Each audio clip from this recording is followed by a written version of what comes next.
Don Quixote Chapter 26.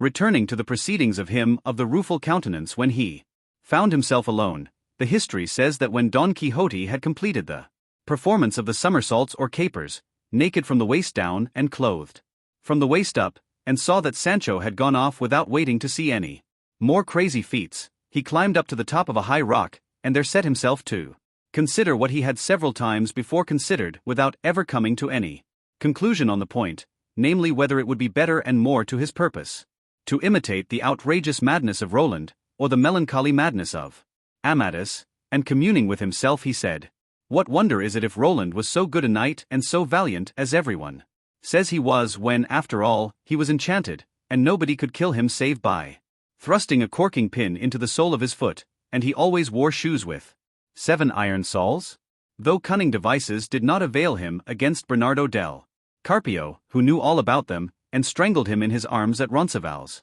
But putting the question of his valor aside, let us come to his losing his wits, for certain it is that he did lose them in consequence of the proofs he discovered at the fountain, and the intelligence the shepherd gave him of Angelica having slept more than 2 siestas with Medoro, a little curly-headed Moor and page to Agramante. If he was persuaded that this was true, and that his lady had wronged him, it is no wonder that he should have gone mad. But how am I to imitate him in his madness, unless I can imitate him in the cause of it? For my Dulcinea, I will venture to swear, never saw a Moor in her life, as he is in his proper costume. And she is this day as the mother that bore her, and I should plainly be doing her a wrong if, fancying anything else, I were to go mad with the same kind of madness as Roland the Furious. On the other hand, I see that Amadis of Gaul, without losing his senses and without doing anything mad, acquired as a lover as much fame as the most famous, for according to his history, on finding himself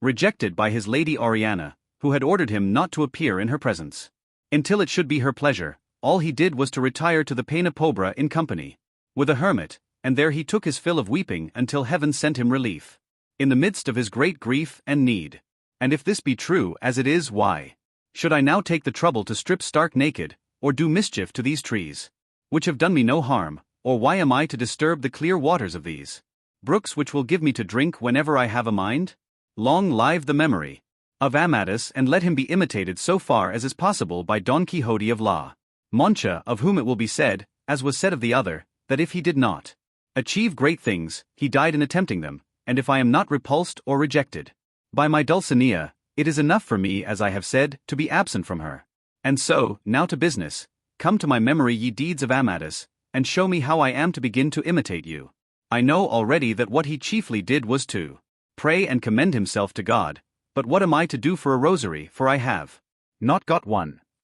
And then it occurred to him how he might make one, and that was by tearing a great strip off the tail of his shirt which hung down, and making 11 knots on it, one bigger than the rest, and this served him for a rosary all the time he was there, during which he repeated countless Ave Marias. But what distressed him greatly was not having another hermit there to confess him and receive consolation from, and so he solaced himself with pacing up and down the little meadow, and writing and carving on the bark of the trees and on the fine sand a multitude of verses all in harmony with his sadness, and some in praise of Dulcinea, but, when he was found there afterwards, the only ones completely legible that could be discovered were those that follow here. Ye on the mountain side that grow, ye green things all trees, shrubs and bushes, are ye aweary of the woe that this poor aching bosom crushes? If it disturb you, and I owe some reparation, it may be a defense for me to let you know. Don Quixote's tears are on the flow, and all for distant Dulcinea del Toboso. The lealest lover time can show, doomed for a lady love to languish among these solitudes doth go, a prey to every kind of anguish. Why love should like a spiteful foe thus use him, he hath no idea, but hogsheads full, this doth he know. Don Quixote's tears are on the flow, and all for distant Dulcinea del Toboso. Adventure seeking doth he go, up rugged heights, down rocky valleys, but hill or dale, or high or low, mishap attendeth all his sallies. Love still pursues him to and fro, and plies his cruel scourge on me. A relentless fate, an endless woe. Don Quixote's tears are on the flow, and all for distant Dulcinea del Toboso. The addition of del Toboso to Dulcinea's name gave rise to no little laughter among those who found the above lines, for they suspected Don Quixote must have fancied that unless he added del Toboso when he introduced the name of Dulcinea, the verse would be unintelligible,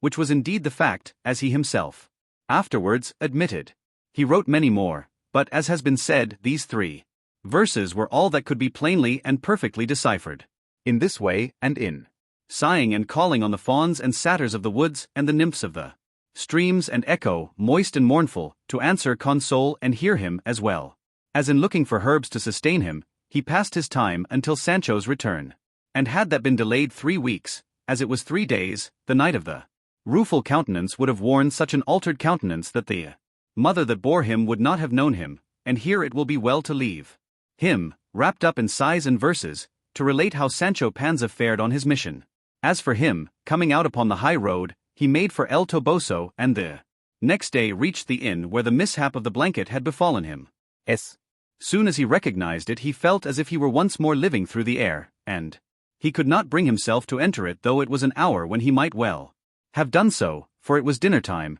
and he longed to taste something hot, as it had been all cold fare with him for many days past. This craving drove him to draw near to the inn, still undecided whether to go in or not, and as he was hesitating, there came out 2 persons who at once recognized him, and said one to the other, "Señor licentiate, is not he on the horse there Sancho Panza who, our adventurer's housekeeper told us, went off with her master as esquire?"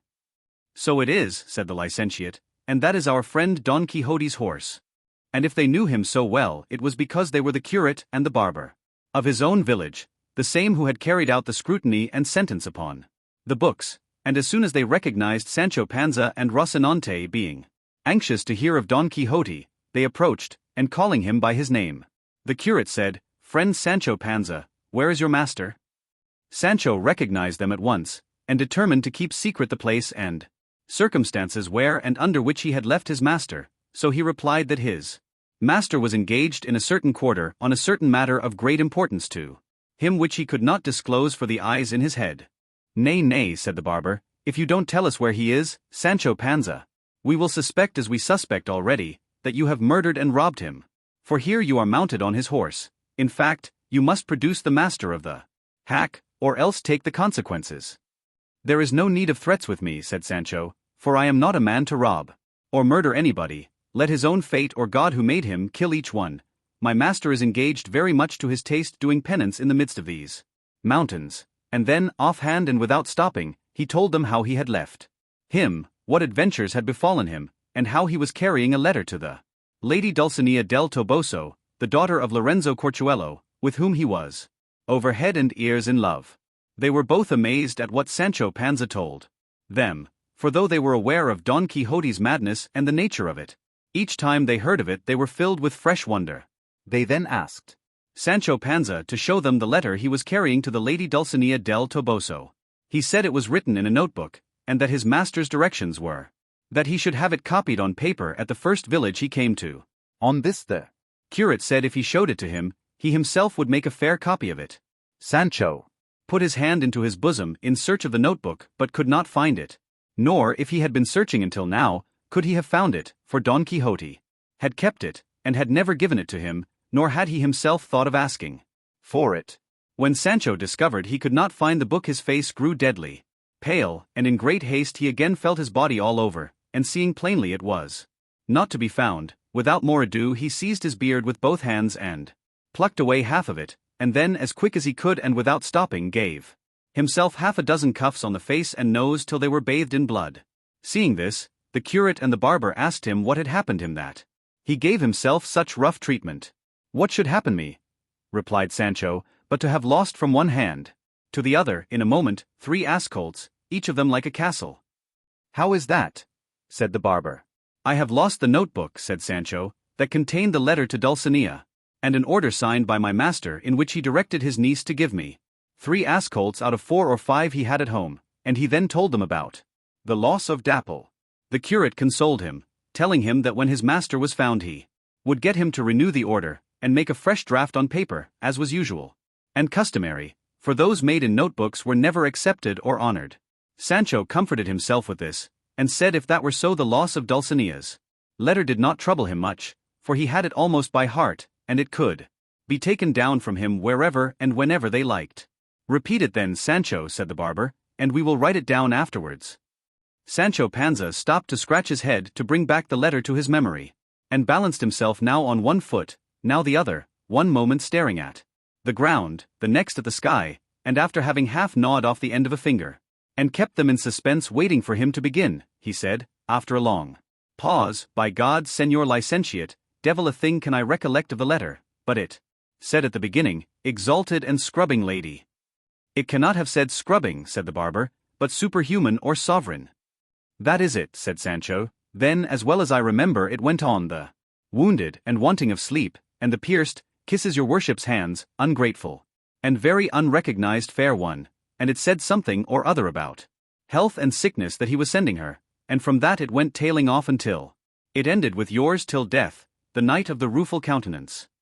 It gave them no little amusement, both of them, to see what a good memory Sancho had, and they complimented him greatly upon it, and begged him to repeat the letter a couple of times more, so that they too might get it by heart to write it out by and by. Sancho repeated it 3 times, and as he did, uttered 3,000 more absurdities. Then he told them more about his master, but he never said a word about the blanketing that had befallen himself in that inn, into which he refused to enter. He told them, moreover, how his lord, if he brought him a favorable answer from the Lady Dulcinea del Toboso, was to put himself in the way of endeavoring to become an emperor, or at least a monarch, for it had been so settled between them, and with his personal worth and the might of his arm it was an easy matter to come to be one, and how on becoming one his lord was to make a marriage for him, for he would be a widower by that time, as a matter of course, and was to give him as a wife one of the damsels of the empress, the heiress of some rich and grand state on the mainland, having nothing to do with islands of any sort, for he did not care for them now. All this Sancho delivered with so much composure, wiping his nose from time to time, and with so little common sense that his 2 hearers were again filled with wonder at the force of Don Quixote's madness that could run away with this poor man's reason. They did not care to take the trouble of disabusing him of his error, as they considered that, since it did not in any way hurt his conscience, it would be better to leave him in it, and they would have all the more amusement in listening to his simplicities. And so they bade him pray to God for his lord's health, as it was a very likely and a very feasible thing for him in course of time to come to be an emperor, as he said, or at least an archbishop or some other dignitary of equal rank. To which Sancho made answer, if fortune, sirs, should bring things about in such a way that my master should have a mind, instead of being an emperor, to be an archbishop, I should like to know what archbishops errant commonly give their squires. They commonly give them, said the curate, some simple benefice or cure, or some place as sacristan which brings them a good fixed income, not counting the altar fees, which may be reckoned at as much more. But for that, said Sancho, the squire must be unmarried, and must know at any rate how to help at mass, and if that be so, woe is me, for I am married already, and I don't know the first letter of the ABC. What will become of me if my master takes a fancy to be an archbishop and not an emperor, as is usual and customary with knights errant? Be not uneasy, friend Sancho, said the barber, for we will entreat your master, and advise him, even urging it upon him as a case of conscience, to become an emperor and not an archbishop, because it will be easier for him as he is more valiant than lettered. So I have thought, said Sancho, though I can tell you he is fit for anything. What I mean to do for my part is to pray to our Lord to place him where it may be best for him, and where he may be able to bestow most favors upon me. You speak like a man of sense, said the curate, and you will be acting like a good Christian, but what must now be done is to take steps to coax your master out of that useless penance you say he is performing, and we had best turn into this in to consider what plan to adopt, and also to dine, for it is now time. Sancho said they might go in, but that he would wait there outside, and that he would tell them afterwards the reason why he was unwilling, and why it did not suit him to enter it, but he begged them to bring him out something to eat, and to let it be hot, and also to bring barley for Rocinante. They left him and went in, and presently the barber brought him out something to eat. By and by, after they had between them carefully thought over what they should do to carry out their object, the curate hit upon an idea very well adapted to humor Don Quixote, and affect their purpose, and his notion, which he explained to the barber, was that he Himself should assume the disguise of a wandering damsel, while the other should try as best he could to pass for a squire, and that they should thus proceed to where Don Quixote was, and he, pretending to be an aggrieved and distressed damsel, should ask a favor of him, which as a valiant knight-errant he could not refuse to grant, and the favor he meant to ask him was that he should accompany her whither she would conduct him, in order to redress a wrong which a wicked